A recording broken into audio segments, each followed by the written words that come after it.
నమస్కారం. మీ జాతకంలో శుక్రుడు ప్రధానంగా శుభస్థానాల్లో లేనప్పుడు మీరు మీ జీవితం ఎలా ఉంటుంది తెలుసుకోండి. మరి శుక్రుడు ఎలా ఉండాలి మీ జన్మ జాతకంలో ఈ వీడియో మొత్తం చూడండి. శుక్రుడు శుభస్థానంలో లేనప్పుడు ఏమొస్తుందంటే పరిహారం ఎందుకు చేయాలంటే శుక్రుడు శుభస్థానాల్లో లేనప్పుడు దరిద్రం వస్తుంది. ఏది ఉన్నా అనుభవించలేరు. ఎన్ని ఉన్నా అనుభవించలేరు. ఎప్పుడు దుఃఖమే. ఒక విధంగా వంశపారంపరంగా మీకు ఆస్తిపరులు, ఐశ్వర్యవంతులు అయినా కూడా అనుభవించే యోగ్యత ఈ వ్యక్తికి కలగదు.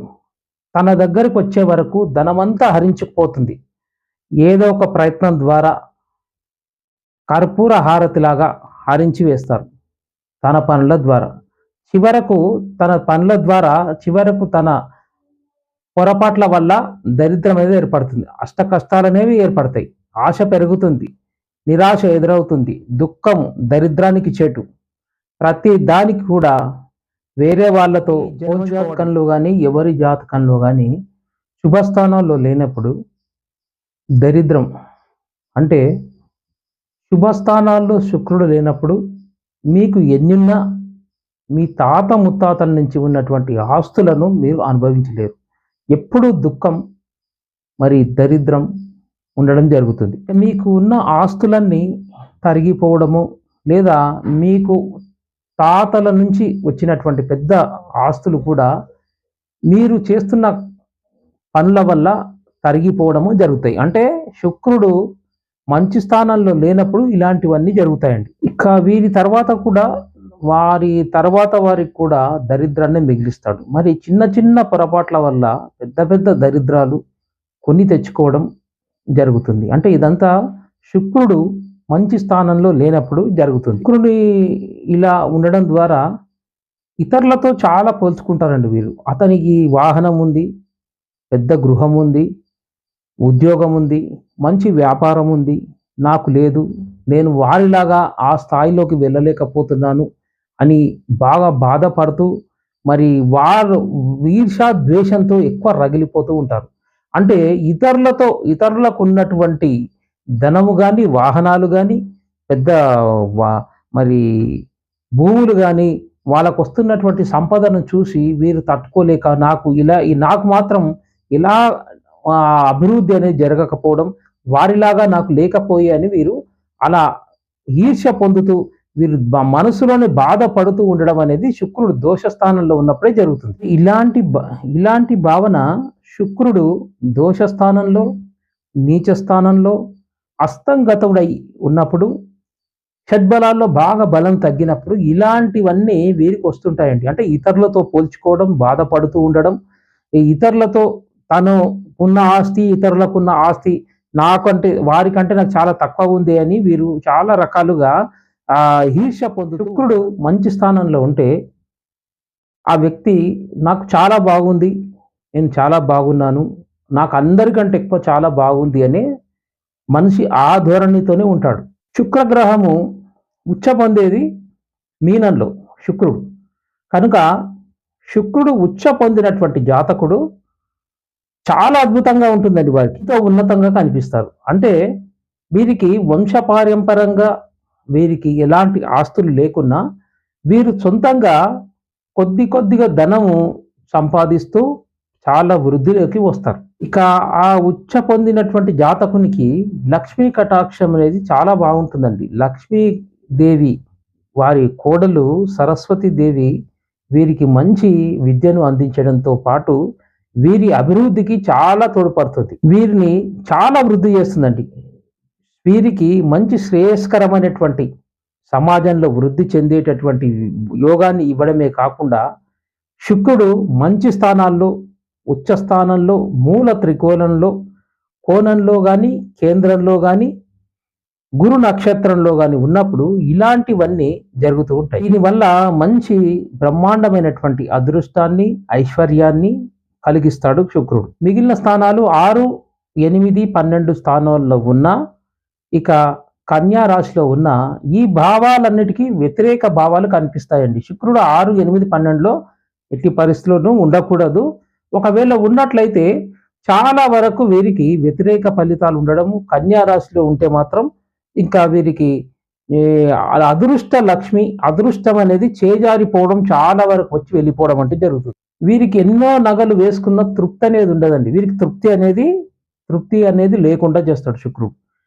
ఇక ఎదుటివారు తిట్టిపోతుండడం, దానివల్ల దుఃఖం, అప్పులు ఎక్కువగా పెరిగిపోతుండడం, ఇక బంగారం తాకట్టు పెట్టడం చేస్తూ ఉంటారు. అంటే బంగారం తాకట్టు పెట్టి మేము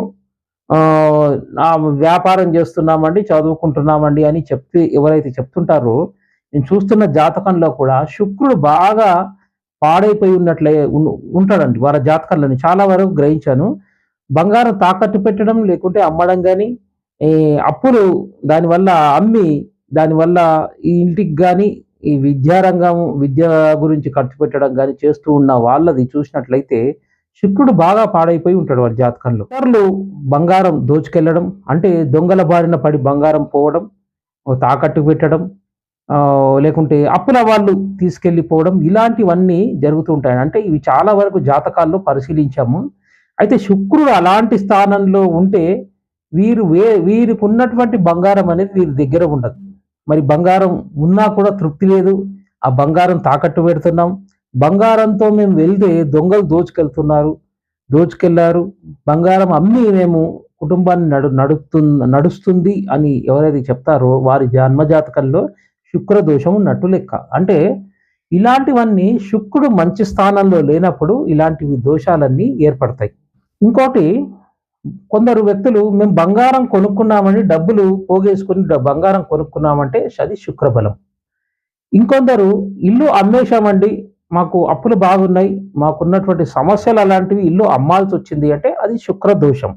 ఇంకొందరు కష్టపడి ఇల్లు కొనుక్కున్నామండి, చాలా చివరి వరకు కొంటామా లేదా అనుకొని చాలా డబ్బులు పోగేసుకొని డబ్బులు అడుక్కొచ్చి అప్పు చేసి మరీ ఇల్లు కొన్నామంటే అది శుక్రబలం. అంటే శుక్ర దోషము, శుక్ర బలము రెండుటికి కొంచెమే తేడా. కానీ శుక్ర బలం ఇచ్చేది కొనుక్కోవడం, శుక్ర దోషం ఇచ్చేది అమ్ముకోవడం. మరి అదృష్టం, దురదృష్టం, అమ్మడం, కొనడం. అంటే అదృష్టం, దురదృష్టానికి ఉన్నటువంటి ప్రధాన కారకుడు శుక్రవారాధిపతికి శుక్రుడు. అంటే శుక్రుడు ఇచ్చేది అదృష్టాన్ని ఇస్తుండు, మరి మంచి స్థానంలో లేనప్పుడు దురదృష్టాన్ని, దరిద్రాన్ని కూడా ఇవ్వడం జరుగుతుంది. శుక్రుడు అంటే సంతోషం, ఆనందం, సుఖం, వెలుగు. ఇంకొందరు ఎక్కువగా తెల్ల వస్త్రాలు ధరిస్తుంటారండి. అంటే వారికి ఆర్థిక పరంగా చిక్కులున్నా, వారి స్తోమత బాగాలేకున్నా కూడా ఎప్పుడు తెల్ల బట్టలే మెయింటైన్ చేస్తూ వాళ్ళు నీటుగా కనిపిస్తూ ఉంటారు.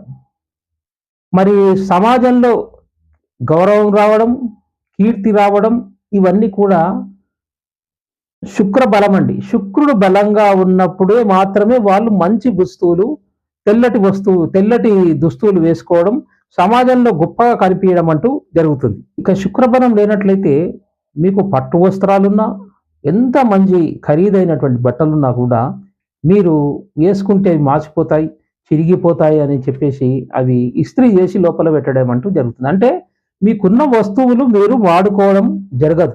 అంటే శుక్రుడు బలంగా లేనప్పుడు మీరు గొప్పగా కనిపించడం అంటూ జరగదు. ఒకవేళ మీకున్న ధరించే అదృష్టం అనేది మీకు ఉండదండి. శుక్రుడు దోషయుక్తమైనప్పుడు ఉంటుంది, కానీ అది బ్యాంకులోనే ఉంటుంది, అది అనుభవించలేరు. ఎందుకంటే శుక్రుడు దోషయుక్తమైనప్పుడు అనుభవించలేరు. మరి నగలున్నా కూడా ధరించలేరు.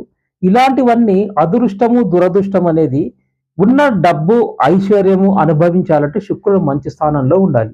మంచి స్థానంలో లేనప్పుడు మరి ఇలాంటివన్నీ జరుగుతూ ఉంటాయి. అందుకే మీ జన్మజాతక పరిశీలన చేసుకోండి, కింద ఉన్న నెంబర్ కన్సల్టేషన్ తీసుకోండి. మీ జన్మజాతకంలో శుక్రుడు ధనానికే కారకుడు కాదండి, వివాహానికి కూడా కలత్ర కారకుడు శుక్రుడు. అంటే ప్రతి వ్యక్తి వివాహానికి కారకుడు శుక్రుడు. శుక్రుడు బాగుండాలి మీకు. మీ జన్మజాతకంలో శుక్రుడు బాగుంటేనే వివాహం జరుగుతుంది. శుక్రుడు సుఖాన్నిచ్చే గ్రహమే కాకుండా మీ జీవితంలో ఉన్నటువంటి మంచి ఉన్నతమైనటువంటి ఒక గొప్ప జీవితాన్ని ప్రసాదించేది శుక్రుడు. కాబట్టి శుక్రుడు బాగున్నాడా లేడా ప్రతి ఒక్కరు జన్మజాతకం చూసుకొని దానికి తగినటువంటి దోషం ఉన్నట్టయితే తగిన పరిహారాలు చేసుకోండి. సర్వేజన సుఖినో భవంతు.